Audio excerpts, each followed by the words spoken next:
আসলে রেগুলার চিন্তা ভাবনার বাইরে আমরা অন্য কিছু করতে চাই না। যারা এইখানে নতুন উদ্যোক্তা হিসেবে আসতে চায়, নতুন এন্টারপ্রেনার হিসেবে নিজেদেরকে ইনভলভ করতে চায়, তাদের সবচাইতে যে জিনিসটা এখানে বড় সুযোগটা রয়েছে, এটা হচ্ছে একটা আনট্যাপড ইন্ডাস্ট্রি। এখানে এখনো পর্যন্ত অনেক কিছু এক্সপ্লোর হয়নি। দেখা যাচ্ছে ইন্টারন্যাশনাল মার্কেটে আপনি ফিনিশ গুডসের অথবা আপনার হোল ফিশ থেকে যে অনেকগুলো যে বাই প্রোডাক্ট তৈরি করা যায়, এটা শুধুমাত্র কিন্তু আপনার আমাদের সি ফুড সেক্টরে আছে।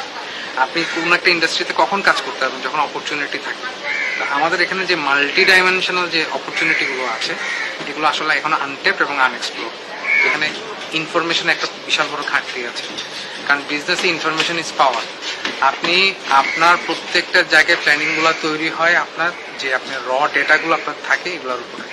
আমাদের আসলে মার্কেটে কিন্তু র ইনফরমেশনের প্রচন্ড ক্রাইসিস আছে, যেখান থেকে আপনি ডিসিশনটা নেবেন। আমি বলবো এটা হচ্ছে সবচেয়ে প্রাইমারি বড় চ্যালেঞ্জ। সেকেন্ডারি